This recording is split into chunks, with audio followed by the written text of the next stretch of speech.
Pro Football Central Radio exclusive.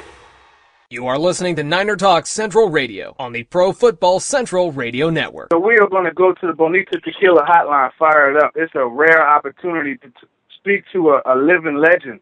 We're going to bring in Mr. Derrick Brooks, formerly of the Tampa Bay Buccaneers, a future Hall of Famer. It's 49ers versus Buccaneers week, so we had to reach out and touch Mr. Brooks. Mr. Brooks, how you doing?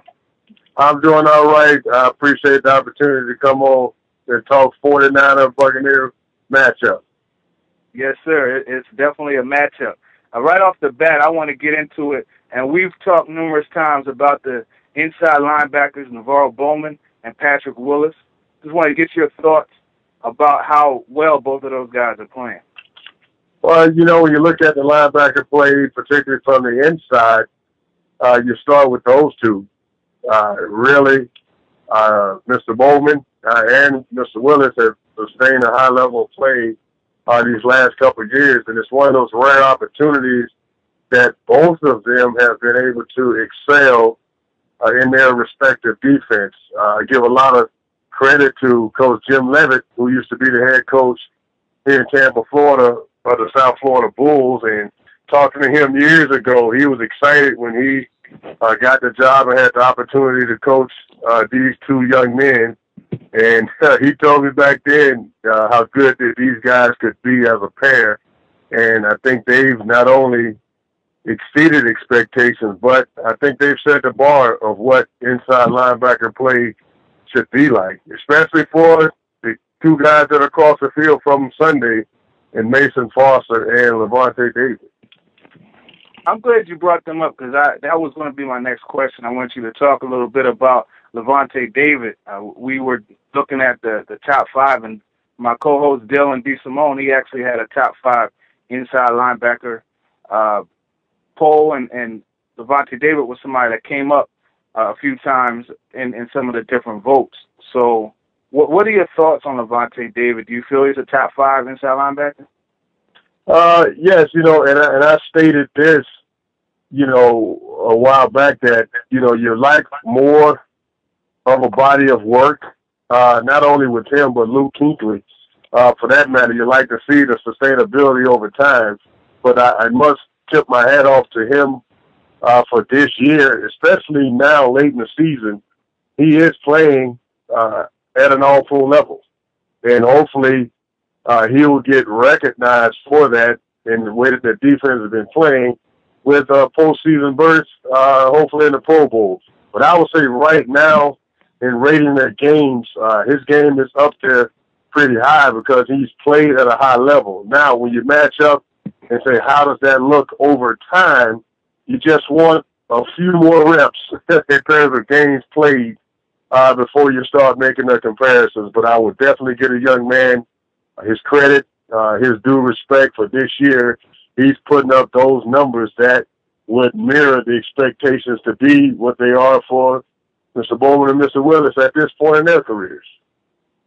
Now, Mr. Brooks, we get a lot of help from Navarro Bowman and Patrick Willis, but I think the guys on the outside are starting to kind of outshine them, and that's where you play. And you know, watching you was one of the great, you know, part of one of the great defenses I've ever seen.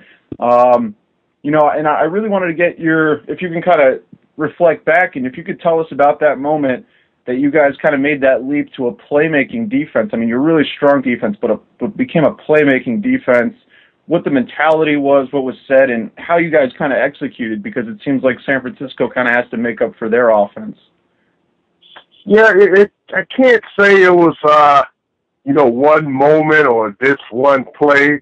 I think we just over time start to gain that confidence as a defense. And there was so many plays to be made that everybody was not passing up an opportunity to make a play. I think that was our strength, was in numbers, that we were able to make plays, and a lot of people that was in position was making plays, and that's what made our defense what it was. We was a very unselfish defense throughout the years, and we really trusted the system.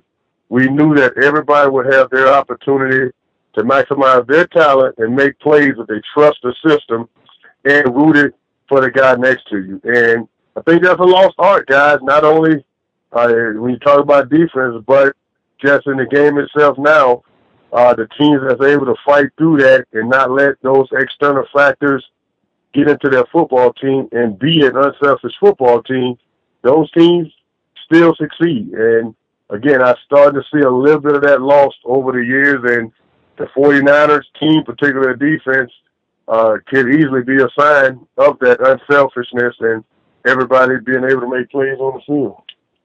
You know, you talk about making plays on the field, and, you know, like we said, Patrick and Navarro are amazing, but the real playmaker up front, in the front seven, actually, we have to got to give it to Ahmad Brooks. You know, I'd love to kind of. Oh, yes, my long-lost cousin. Yeah. the big, broad bruiser. Same number, too. And, yes, I call it my LLC. My long-lost cousin has definitely made his mark, and that's a prime example of someone taking advantage of his opportunities. Obviously, with Smith going through his situation early in the season, he took advantage of that and became an impact player and winning his one-on-one situations and making plays within that defense. Even in games that Patrick was out, he has been able to step in and provide some of those playmaking abilities that were lost with the other two quote-unquote superstars not on the field. And he's proven there's enough room on the stage for everybody to make plays, and hopefully he'll get the recognition that he deserves in terms of the type of year that he's having for the 49ers. Yeah, I agree. He's definitely been a playmaker. Last year he was a second-team All-Pro. This year he's already eclipsed his sack total, 8.5 sacks. His previous high was 6.5, so he's on pace for one of his better career years. Now, I just want to flip it to the other side of the ball. And you got Colin Kaepernick, obviously the read option, as one of the best defensive players ever. Mm-hmm. What are your thoughts as a linebacker on the scrape exchange? Well, what are some of the things that you're keying on? And do you think that they should possibly look at using the scrape exchange and bringing Deshaun Golson down or Mark Barron down as the exchange part of that scrape exchange package? Well, you know, there's various thoughts in terms of how you defend the read option series, and you know, you just got to maximize, you know, the talent that you have on the field. Now, in terms of how they match up with it, I think, you know, Deshaun's being familiar with this team just from this past season, I think that could bode well in terms of him providing information to the defense about what to expect in terms of the talent that they have to go against. I think could be a key for the Buccaneers just in terms of their preparation. But, man, this offense is going to be hard to defend, and no matter how much read option you put in there, I think the 49ers' success all hinges on the running game and number 21. If Frank Gore gets going, he's just able to be a problem for any defense in terms of that preparation. And he's able to run downhill power runs. That just makes that read option series that much more dangerous. Yeah, I agree. You look at that 51-yard run he had to set things up for the win over the Seahawks. And I thought it was interesting. I don't know if you caught Earl Thomas in his press conference. I think it was yesterday.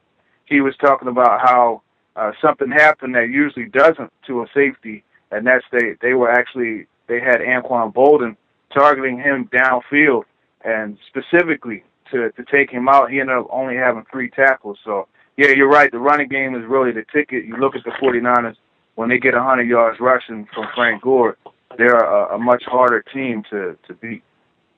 Right, and you got to have a receiver with the personality, you know, of Bolden. That's, you know, I call it that Hines Ward mentality, that's willing to do the dirty work in the running game to make these corners tackle. And that's where the 49ers are going to have success. And, you know, looking at the matchup this week, that's something that the Bucs have done a better job of in their 4 out of 5 game wins here, is their defense has been a better tackling defense. So I'm excited to see how they're going to match up against this running game. They know that the two Carolina games that they didn't play their best football defensively. It's particularly when it got to a power running game. So this is a one opportunity that they can make amends for those two losses in the style of play that Carolina had. Hopefully, again, that they have a chance to amend those, and if they can do that, their chance of winning increases. Yeah, so that's the present. I want to just take a trip back to the past, and you must have been a really good player for me to like you the way that I did, because I'm still upset with the Bucs beating the 49ers. That 31-6 victory in the divisional playoffs. I really, after T.O. had that nice touchdown against the Giants, and they were able to beat the Giants, I thought that they were going to go far. I thought Mariucci was going to be the next coach, and you guys, you put an end to that. After that, Mariucci was fired, and he was one of my favorite coaches, and he was the last solid coach that this team had prior to Harbaugh. So, I definitely have a bone to pick with you about that one. Well, I tell you what, your guys had no shot. As soon as you got on the plane, we was on a roll going into the playoffs that season. Our first home playoff game. We were a well-rested team. We had a chance to sit back and see that epic game that you guys played against the Giants, and to think that you guys would have to come cross-country, muster up that same effort against us.